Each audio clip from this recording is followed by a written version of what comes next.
আসসালামু আলাইকুম সুপ্রিয় শিক্ষার্থী বন্ধুরা, আজকে আমরা কারশফ ল থেকে একটি গুরুত্বপূর্ণ সার্কিটের সমাধান করব।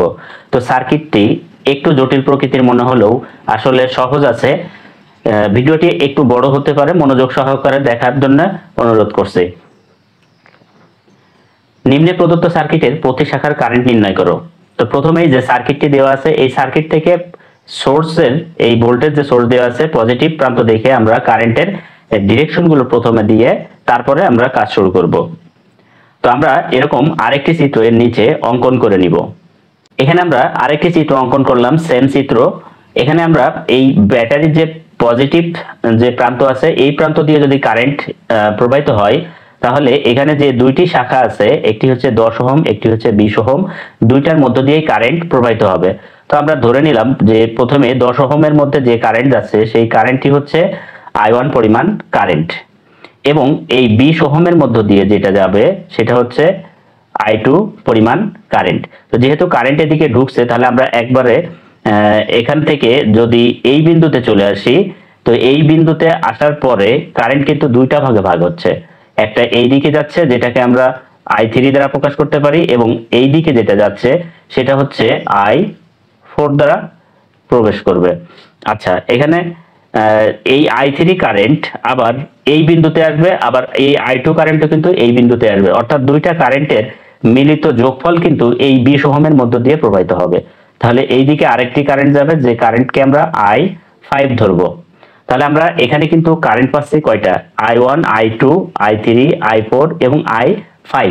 এই পাঁচটি কারেন্টের মান কিন্তু আমাদেরকে নির্ণয় করতে হবে। তো তার জন্য আমরা প্রথমেই এই যে রোধগুলো আছে, এই রোধগুলোর যে সাইনগুলো আছে পজিটিভ এবং নেগেটিভ, সেগুলো আমরা দিয়ে দিব। যে কারেন্ট ঢুকবে যেদিক দিয়ে সেটা হচ্ছে আমার পজিটিভ, আর যেটি বের হবে যেদিক দিয়ে সেটা হচ্ছে নেগেটিভ। তো প্রত্যেকটা শাখারই যেহেতু এটা ঢুকছে এটা পজিটিভ, এটা নেগেটিভ। I3 হচ্ছে এদিকে ঢুকছে, এটা পজিটিভ, এই পাশ নেগেটিভ। I5 এ এটা পজিটিভ, এটা নেগেটিভ। I4 এ হচ্ছে এটা পজিটিভ আর এই প্রান্ত হবে নেগেটিভ। এরপরে যে কাজটি হবে, আমাদেরকে লুপ চিহ্নিত করতে হবে। তো লুপ চিহ্নিত করার জন্য প্রথমে আমরা অক্ষর দ্বারা এটাকে সংজ্ঞায়িত করব। এই যে এই প্রান্ত থেকে যদি I1 থেকে শুরু করি, তো এই প্রান্তে আমরা এটাকে এ প্রান্ত ধরতে পারি, আর এইটাকে হচ্ছে বি, এইটা হচ্ছে ধারাবাহিকভাবে সি, এটি হবে ডি। আর এখানে একটা ভোল্টেজ সোর্স আছে, এই ভোল্টেজ সোর্সের আমরা এই পাশে ই দিব, আর এই প্রান্ত দেব হচ্ছে এফ।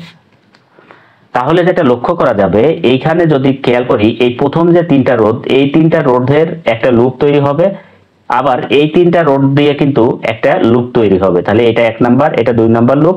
আবার এই এ থেকে শুরু করে এই প্রান্ত দিয়ে যদি চলে আসি এখানে ভোল্টেজের, অর্থাৎ ভোল্টেজের পজিটিভ থেকে শুরু করে একবারে ভোল্টেজের নেগেটিভ পর্যন্ত আসি, তাহলে এখানে কিন্তু আমাদের আরো একটি লুপ হচ্ছে।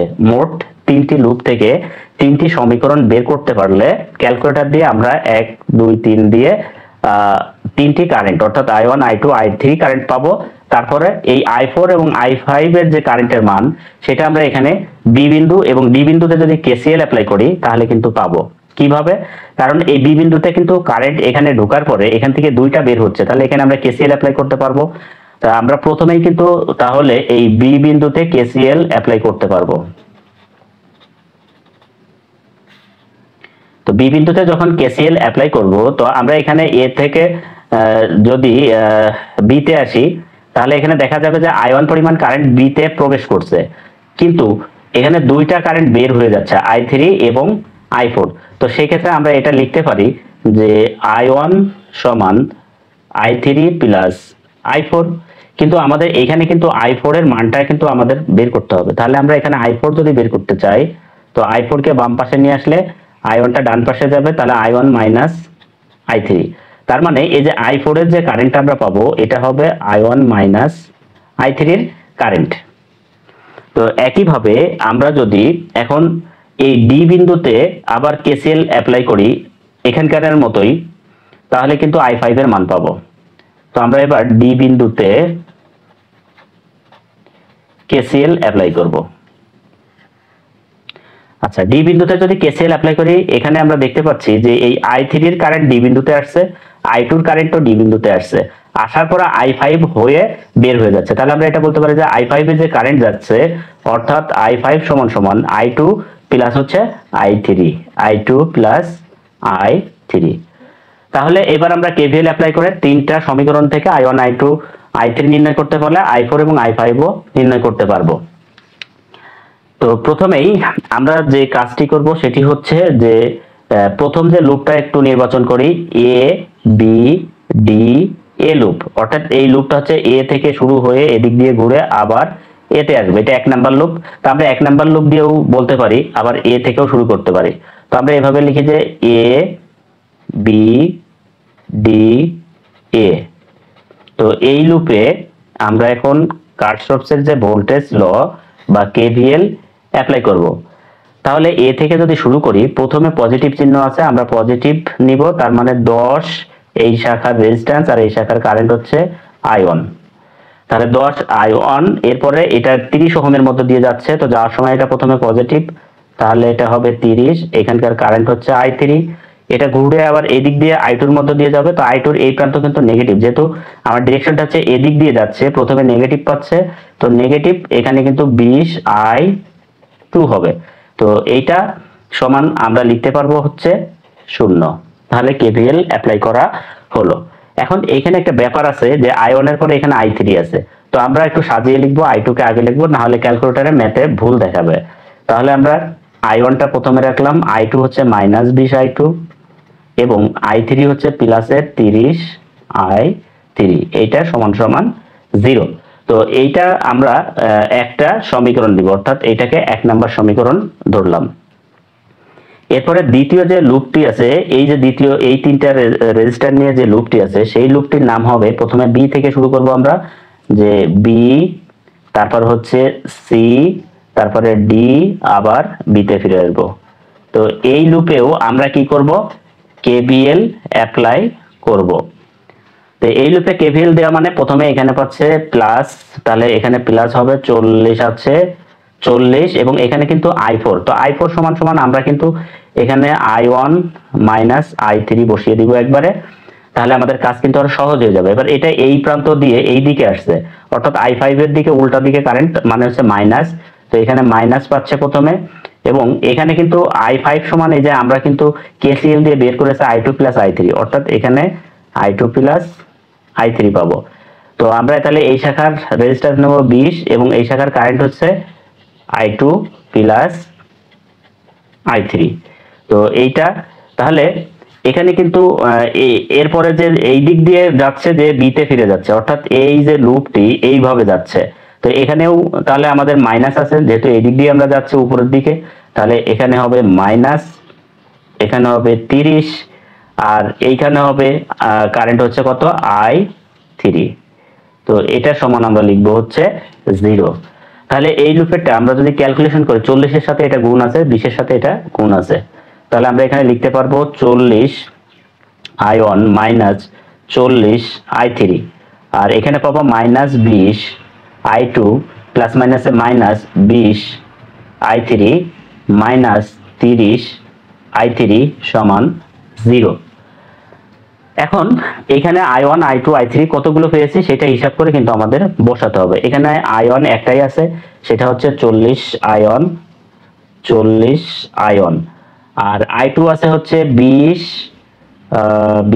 একটাই আছে, তাহলে হচ্ছে মাইনাসের 20 I2। আমরা সিরিয়ালে লিখবো I1 I2, এরপরে I3 এর মান, আর I3 এর মান আছে একটা, দুইটা, তিনটাই মাইনাসের, তাহলে মাইনাসই থাকবে। 40 আর 20 হচ্ছে 60 আর 30 90, তাহলে মাইনাসের 90 I3 সমান 0। তো এইটা পেলাম হচ্ছে, আমরা এটাকে আমরা 2 নাম্বার সমীকরণ ধরবো। এখন আমরা সার্কিট থেকে 3 নাম্বার যে লুপটি নেব, সেই 3 নাম্বার লুপটি কিন্তু এই এ থেকে আবারও শুরু করব, প্রত্যেকটাই এখান থেকে এ থেকে শুরু করে একদম এই কর্নার দিয়ে যে একদম এই যে আমাদের ভোল্টেজ সোর্স আছে, এই ভোল্টেজ সোর্সের এখানে গিয়ে থামবে। তো সেক্ষেত্রে আমরা লুপটির নাম দিব হচ্ছে প্রথমে এ, আমরা এদিক থেকে লিখতে পারি এ, এরপরে আছে হচ্ছে বি, এরপরে হচ্ছে সি, সির পরে আমরা এই দিক দিয়ে চলে আসবে হচ্ছে আমাদের এখানে ইতে, তাহলে ই, এরপরে এখানে আসে আমাদের এফ, আবার এতে চলে আসবে। তাহলে A B C E F A, এই সম্পূর্ণ যে লুপটি, সেই লুপটি থেকে আমরা কেভিএল অ্যাপ্লাই করব। তো সম্পূর্ণ লুপে যদি কেভিএল অ্যাপ্লাই করি, তাহলে এ থেকে যেহেতু আমরা শুরু করেছি, এখানে প্লাস আছে প্রথমে, তাহলে এখানে 10, এখানে হচ্ছে আয়ন, আবার এইটা ঢোকার সময় এটাও প্লাস, তো প্লাস এখানে হচ্ছে 40 আর i4, তো i4 মানে এখানে আয়ন মাইনাস হচ্ছে i3 দিব। আবার এইটা হচ্ছে আমাদের এই ই হয়ে নেগেটিভ ভোল্টেজে এসেছে, অর্থাৎ এখানে মাইনাস আছে প্রথমে, মাইনাস 4 ভোল্ট ইকুয়াল, এখানে কিন্তু আবার এতে চলে আসে, তাহলে 0। তো আমরা একটু হিসাব করি, 10 আয়ন প্লাস এখানে আছে গুণ করলে 40 আয়ন প্লাস মাইনাসে মাইনাস 40 i3, আর এই -4 ভোল্ট, এই -4 এখানে ভোল্ট দেওয়া লাগবে না আসলে, তো -4 কে আমরা ডান পাশে নিলে প্লাসের 4 হবে। এখন যদি আমরা ক্যালকুলেশন করি, তাহলে আয়ন কিন্তু দুইটা আছে, 40 আর 10, অর্থাৎ এখানে আমরা লিখতে পারবো 50 আয়ন, তারপর হচ্ছে -40 i3, এখানে কিন্তু i2 নেই, কোনো সমস্যা নেই, যেটা নেই সেটা আমরা 0 ধরবো, তো ইকুয়াল 4। তাহলে এইটা হচ্ছে আমাদের 3 নাম্বার সমীকরণ হবে। এখন এই যে 1, 2 এবং 3 নাম্বার সমীকরণ আছে, এই তিনটা সমীকরণ ব্যবহার করে আমরা i1, i2 এবং i3 এর মান ক্যালকুলেটরের সাহায্যে কিভাবে বের করব সেটি দেখব। আমরা একটি 100 ms এর একটি ক্যালকুলেটর নিয়ে নিলাম।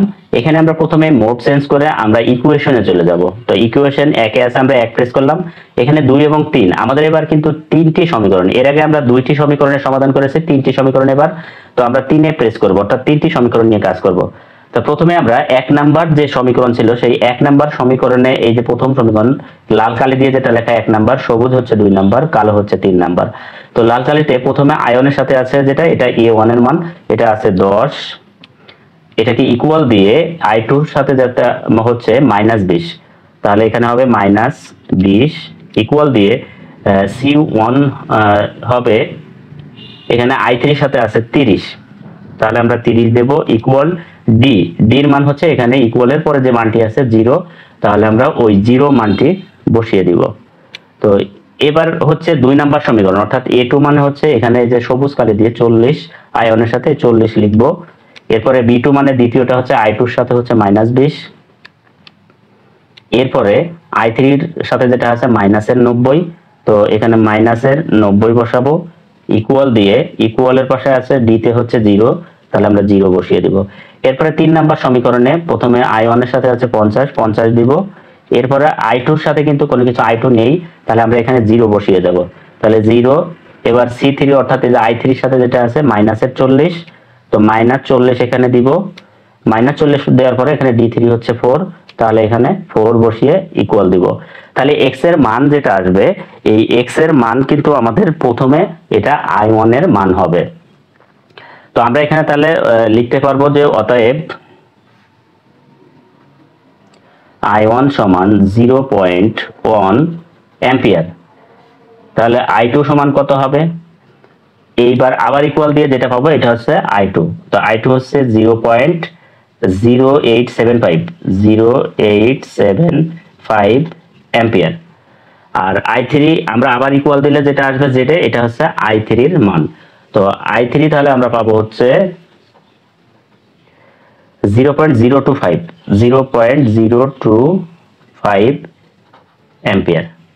তো এই যে তিনটি কারেন্ট আমরা পেয়ে গেলাম, i1, i2 এবং i3। এখন আমাদের যে সমীকরণে কেসিএল আমরা পেয়েছিলাম, অর্থাৎ কারশফের কারেন্ট ল থেকে i4 এবং i5 পেয়েছিলাম, সেটা আমরা নির্ণয় করব। তার জন্য আমরা প্রথমে দেখে আসি যে i4 এর কি সমীকরণ ছিল। তাহলে আমরা এখানে প্রথমে i4 নির্ণয় করব। তো i4 এর জন্য আমরা একটু দেখে আসি, এখানে আমার ছিল i4 সমান i1 মাইনাস i3, তো i1 মাইনাস i3, তো তাহলে আমরা i4 পাবো। আর i5 সমান কি ছিল, এবার আমরা দেখে আসি, i5 সমান i2 প্লাস i3 ছিল, i2 প্লাস i3 ছিল। তো আমরা যদি এখন মানগুলো বসিয়ে ক্যালকুলেটর দিয়ে হিসাব করি তাহলে এখান থেকে কিন্তু মানগুলো পেয়ে যাব। যেমন এখানে i4 সমান i1 থেকে বাদ যাবে i3, তো i1 এর মান 0.1, তাহলে আমরা ক্যালকুলেটরে 0.1 বসাবো, তার সাথে মাইনাস হবে i3 এর মান হচ্ছে 0.025, 0.025। তো আমরা ক্যালকুলেশন করলে এখানে পাবো হচ্ছে 0.075, 0.075 অ্যাম্পিয়ার। তো এটা হচ্ছে i4 এর মান। এখন একইভাবে i5 যদি বের করতে চাই, i2 প্লাস i3, তো 0.0875 এর সাথে যোগ হবে হচ্ছে i3, অর্থাৎ 0.025। তো আমরা যদি যোগ করি তাহলে 0.1125। তো এটি হচ্ছে আমার i5 এর মান, 0.1125 অ্যাম্পিয়ার। তো তাহলে কিন্তু আমরা এখানে i1, i2, i3, i4 এবং i5 সবগুলো কারেন্টের মানই কিন্তু পেয়ে গেলাম। আশা করি সবাই বুঝতে পেরেছো।